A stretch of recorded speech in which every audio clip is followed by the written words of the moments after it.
masyarakat Banjar bahwa pelaksanaan pemilu serentak 2024 kita zero pelanggaran. Saya terima kasih.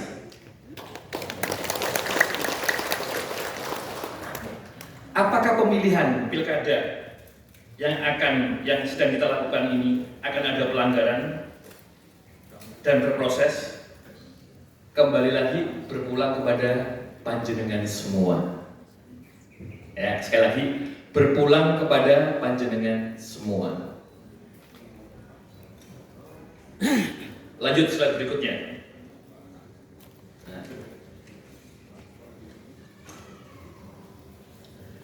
Apa penyebab dari tetapnya terjadi dugaan pelanggaran?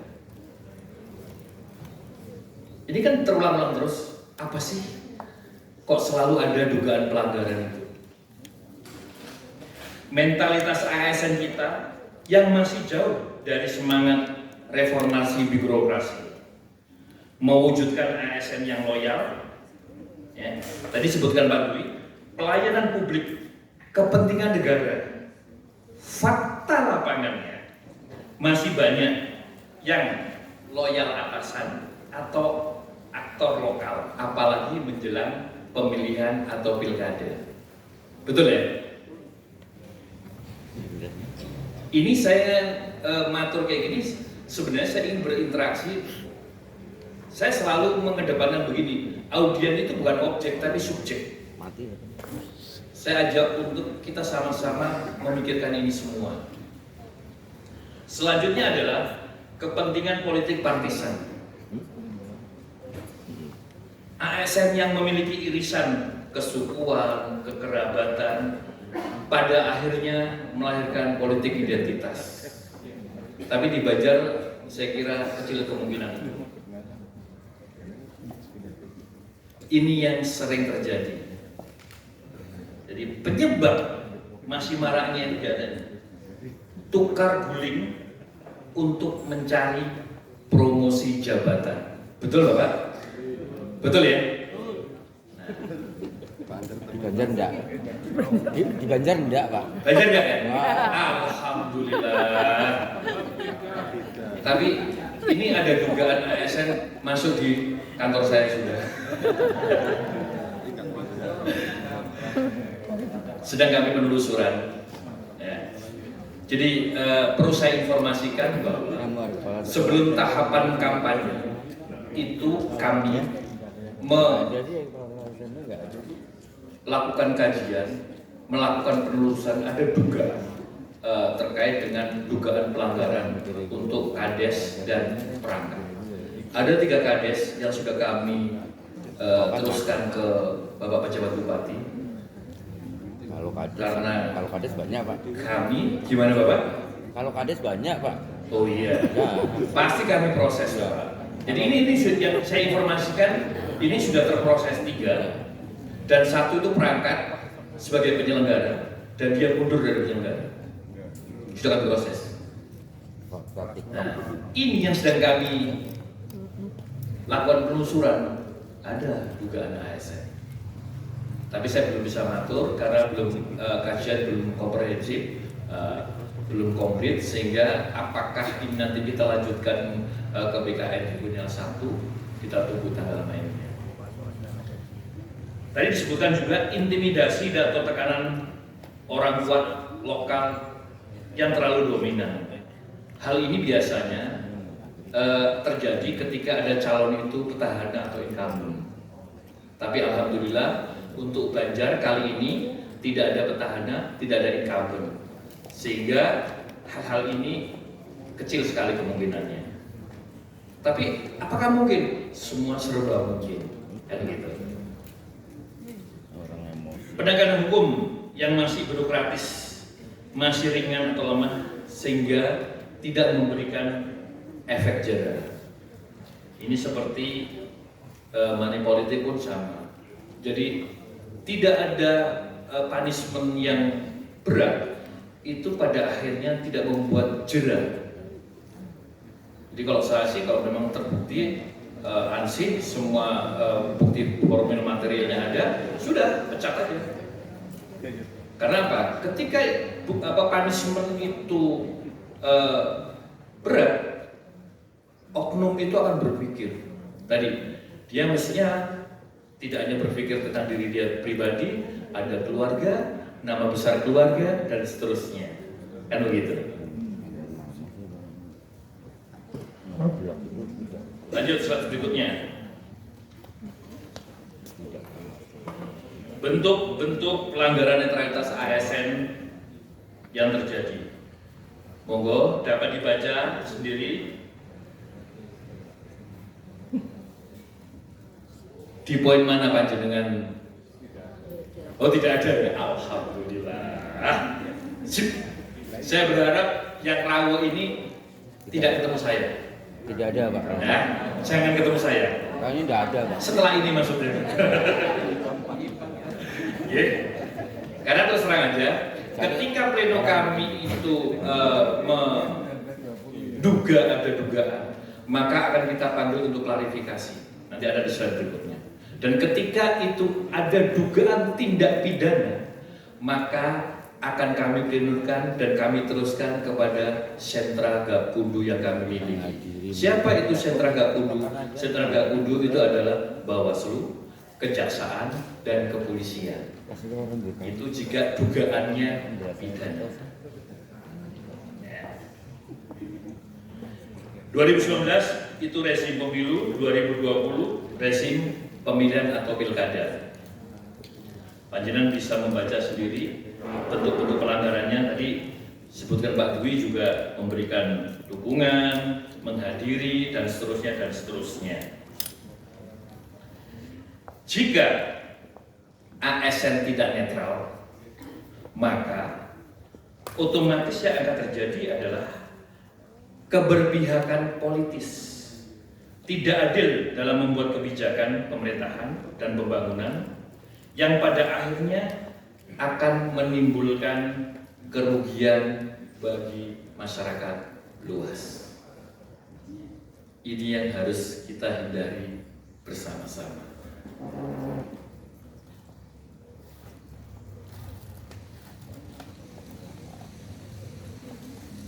Slide selanjutnya. Nah, penegakan hukum netralitas ASN. Penegakan hukum ini dapat kita bagi atau klasifikasikan menjadi dua rezim hukum, yaitu hukum administrasi pemerintahan dan hukum kepemiluan. Hukum administrasi pemerintahan seperti terus dalam slide, tidak berpihak dan tidak memihak dan bebas dari pengaruh dan intervensi semua golongan atau partai politik. Sama kan apa yang tadi dingendikake Kepala Regional 1 Pak Dwi. Saya ulangi lagi, tidak berpihak dan tidak memihak dan bebas dari pengaruh serta intervensi semua golongan dan partai politik. Ya. Semua penormaannya terkait dengan netralitas ASN yang ada di luar undang-undang ASN seperti undang-undang pemilu dan undang-undang pilkada merujuk pada norma netralitas ASN yang ada di undang-undang ASN, kecuali ditentukan lain dalam undang-undang pemilu dan undang-undang pilkada. Selanjutnya, Mbak, larangan bagi ASN.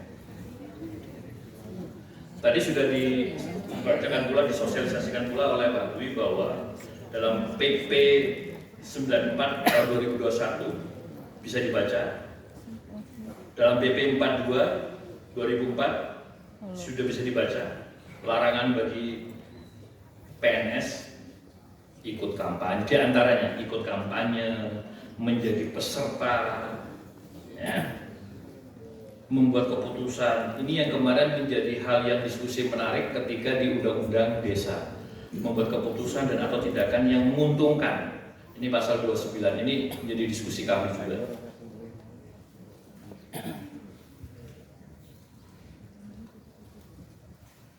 Coba dipahami dan dimengerti sekali lagi, jangan dilakukan. Kalau larangan kan jelas jangan dilakukan ya Bu, Pak. Ya, ini jangan dilakukan. Karena jika dilakukan dan ada laporan, itu pasti ketemu kami. Dan kami sempat ditanya juga oleh teman-teman OPD, apakah pengkajian itu bersama BKD Kabupaten? Tidak.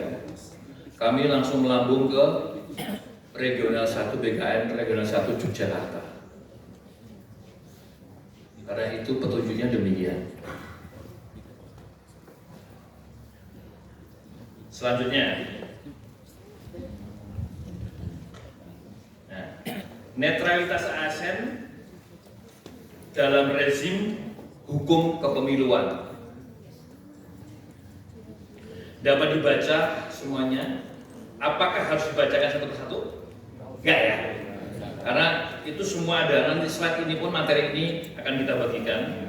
Dalam rezim hukum kepemiluan sudah tidak menyebut satu golongan, namun mencakup semua golongan atau profesi. Itu ASN, TNI Polri, ya, atau jabatan, baik pejabat negara, pejabat daerah, itu ada di Undang-Undang Kepemiluan.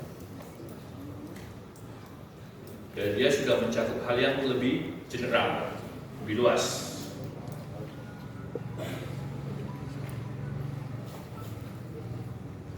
Di Undang-Undang Kepemiluan ini arahnya ke pidana. Maka dipahami, dicermati, jangan sampai kita sampai melakukan hal tersebut. Selanjutnya. Ini tadi saya matur bahwa secara normatif sulit ditemukan alasan pembenaran untuk ASN terlibat dalam kegiatan-kegiatan politik praktis. Saya ulangi lagi, secara normatif sulit ditemukan alasan pembenaran untuk ASN terlibat dalam kegiatan-kegiatan politik praktis. Berbagai aturan netralitas merupakan pembatasan bagi ASN. Panjenengan dibatasi, ya kan? Mengandung maksud meskipun ASN memiliki hak politik, namun ASN dibatasi ekspresi hak politiknya.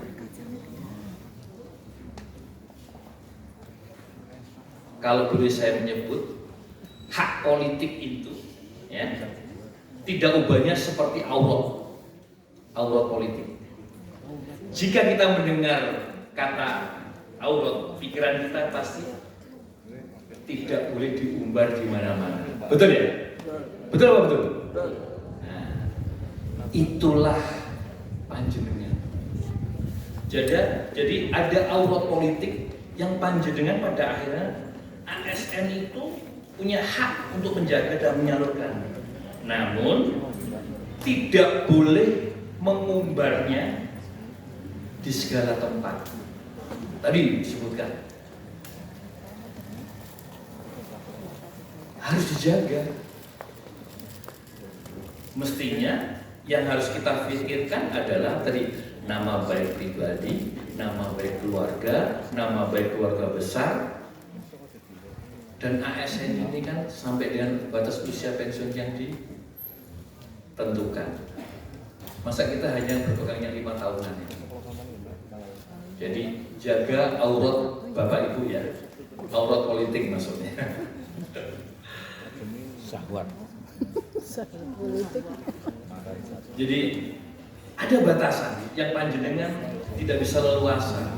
Yang tadi saya matur, secara normatif sulit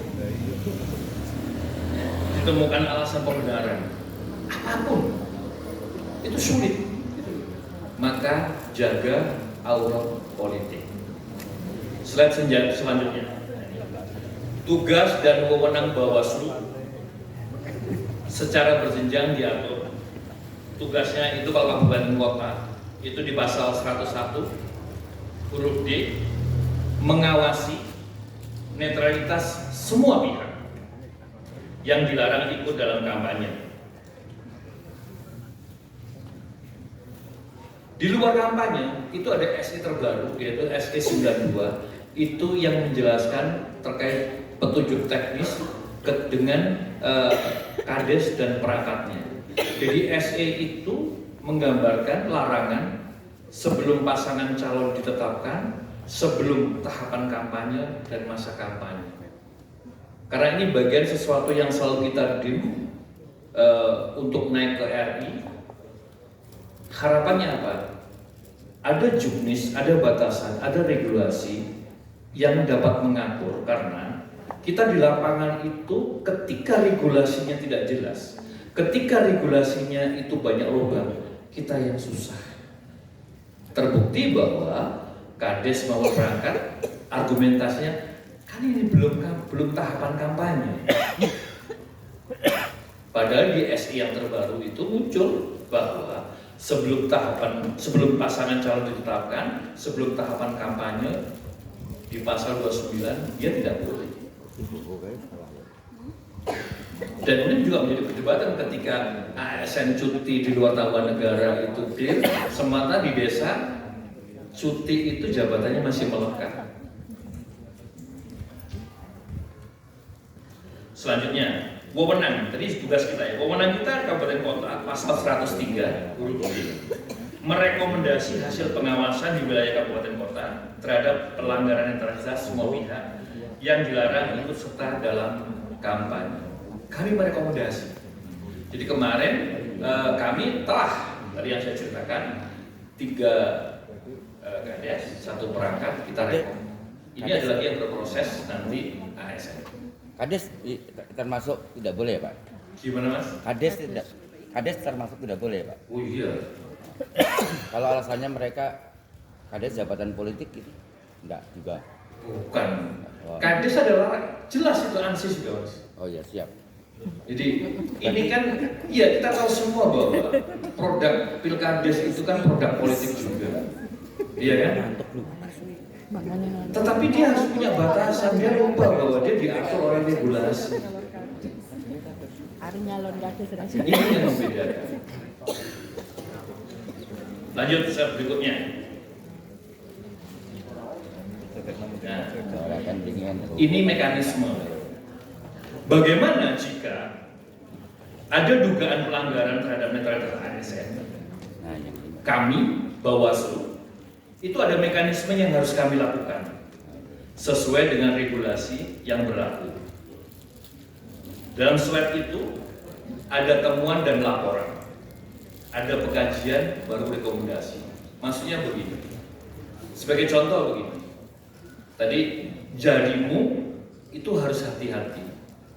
Ketika seseorang yang dilarang itu bermain dengan sosial media, apalagi itu masuk di sosial media ranahnya publik, semisal TikTok, maka dia bisa diakses oleh publik. Jika kami menemukan, itu bagian temuan yang harus kami telusuri. Kalau nggak menemukan? Ya. Nah, yang agak susah adalah tadi harusnya ketika masyarakat tahu bahwa itu adalah larangan seseorang yang patut dilarang, tetapi tetap melakukan itu, laporkan. Tetapi kembali lagi, tidak semua masyarakat mau melaporkan. Mau melaporkan. Itu salah satu problem yang ada. Ini halnya sama ketika bicara money politik. Orang di lapangan mengatakan ada money politik. Kami sendiri mana? Laporkan.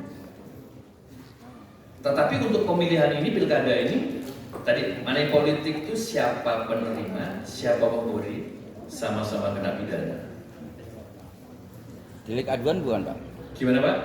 Delik aduan atau bisa ditemukan langsung? Ketika laporan itu segera kita plenokan, dan ketika pleno itu nanti ada dugaan pidana, kita limpahkan kepada sentra Gakumdu. Artinya kalau tidak delik aduan kan tidak diadu pun kalau Bawaslu memang temuan kami telusuri. Oh, yes. Kemarin 3 kades itu adalah kami telusuri Bapak, temuan kita. Jadi kami bekerja itu tidak senang menari di atas panggung karena kami ingin menciptakan iklim yang kondusif. Tetapi saya pastikan kita bekerja. Ya.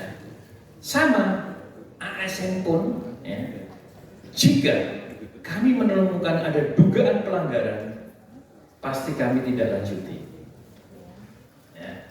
Tetapi kembali lagi bahwa kami ingin menjaga terkait dengan kondusivitas. Ini yang kami lakukan. Jadi ada banyak hal yang sudah kami lakukan. Jadi kami berkomitmen bagaimana kami penyelenggaraan pesta demokrasi itu aman, nyaman, dan kondusif. Maka Bawaslu paradigma yang sekarang itu adalah paradigma untuk pencegahan. Maka setiap tahapan pasti kami mengeluarkan surat himbauan. Pasti. Nah, himbauan itu saya selalu ketua akan menginstruksikan sebagai contoh ketika potensi kades itu gejala signifikan, maka kami instruksikan kepada ketua kami dari Panwas sampai PKD untuk memapping, memetakan kades dan perangkat yang diduga akan melakukan pelanggaran, diduga dapat dikenakan sebagai pelanggaran. Itu ada pendekatan kekeluargaan, ada pendekatan yang humanis. Ini bagian dari mitigasi kami. Pertanyaannya, bagaimana jika sudah didekati tetap dilakukan? Kami proses. Jadi kami lebih pendekatan yang humanis, lebih pendekatan yang manusiawi. Tetapi jika tidak dibutuhkan, jangan proses. Karena saya atau kelompok kami hanya tunduk dan patuh dengan regulasi yang ada. Gitu. Jadi temuan dan laporan ini hal yang berbeda. Kalau laporan itu nanti akan kita lihat syarat formil dan materialnya. Nah, setelah itu kita plenokan. Dan kalau jika laporan itu kita dibatasi waktu, Bapak. Di pemilihan ini kita kerja hari kalender. Kami itu tidak mengenal hari Sabtu, tidak mengenal hari Minggu, tidak mengenal tanggal merah. Saya nggak punya libur.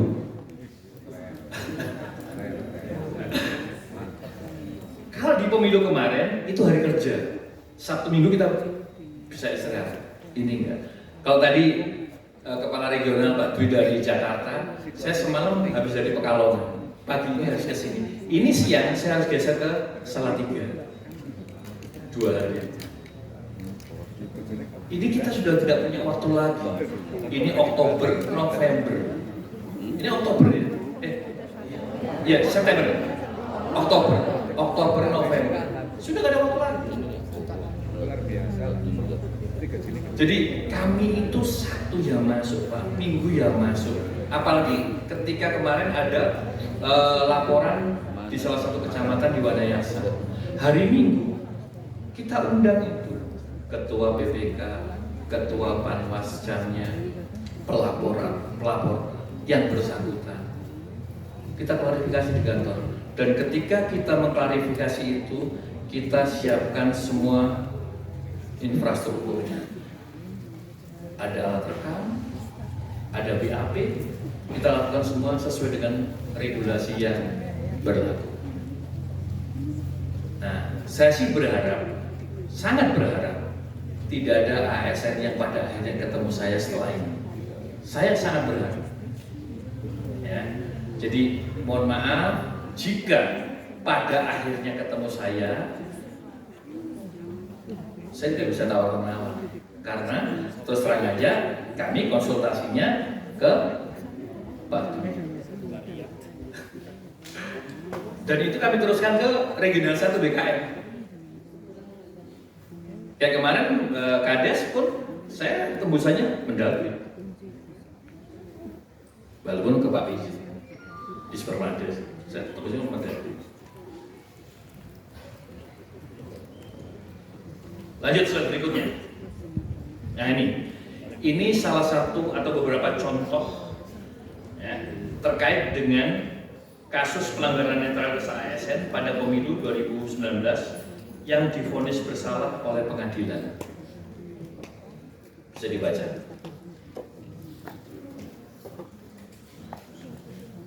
Ini yang menjadi kegalauan kita. Putusan punishment yang ringan kadang membuat seolah-olah pelaku tidak kunjung jerah.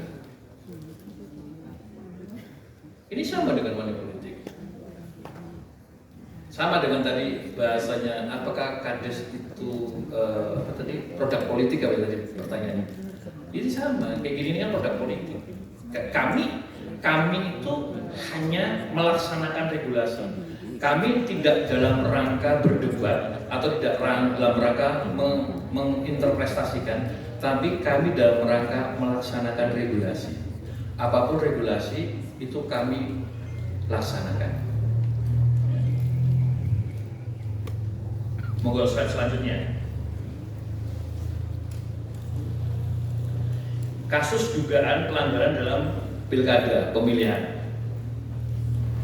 Lagi-lagi putusan yang ringan yang mengakibatkan belum adanya efek jerah.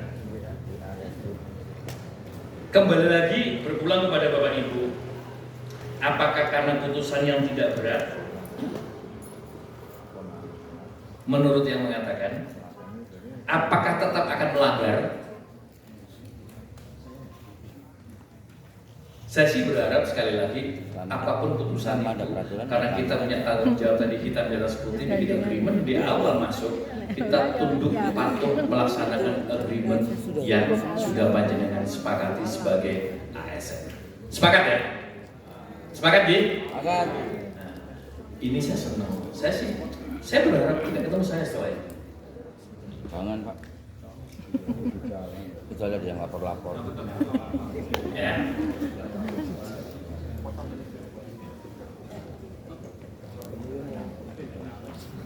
Jadi itu di pilkada contoh pemilihan 2000. Slide selanjutnya Mas.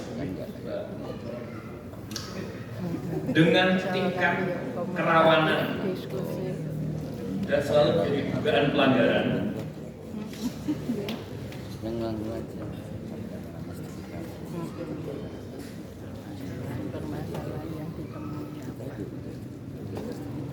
Dengan tingkat kerawanan dan dugaan selalu terjadi dugaan pelanggaran netralitas ASN. Strategi Bawaslu seperti apa sih? Bapak dan Ibu sekalian, kami membangun koneksitas dan sinergitas dengan pemerintah daerah.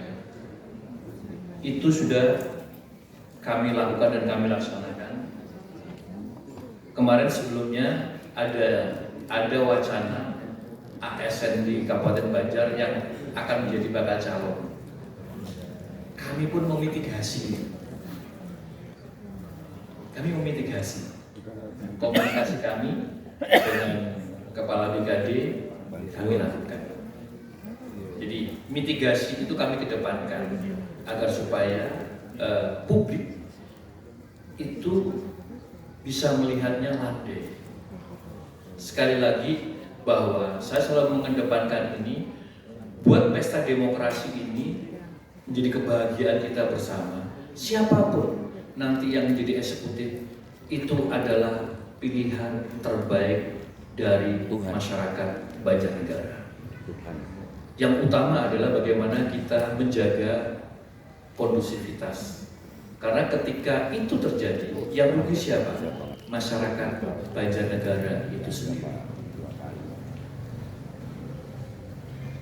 Selanjutnya adalah menjadikan pencegahan sebagai kunci pengawasan, meminimalisir pelanggaran netralitas ASN. Himbauan, instruksi ke ad hoc tadi yang saya maksud, ketika saya ada SE 92 itu, maka kami buat surat himbauan ke Panwas untuk dilanjutkan kepada Kades dan perangkat. Kami instruksikan untuk mereka memetakan kades dan perangkat mana yang diduga nanti berpotensi melakukan pelanggaran, kita deketin. Itu bagian dari mitigasi. Kepentingan kita apa? Kepentingan kita aman, nyaman, kondusif.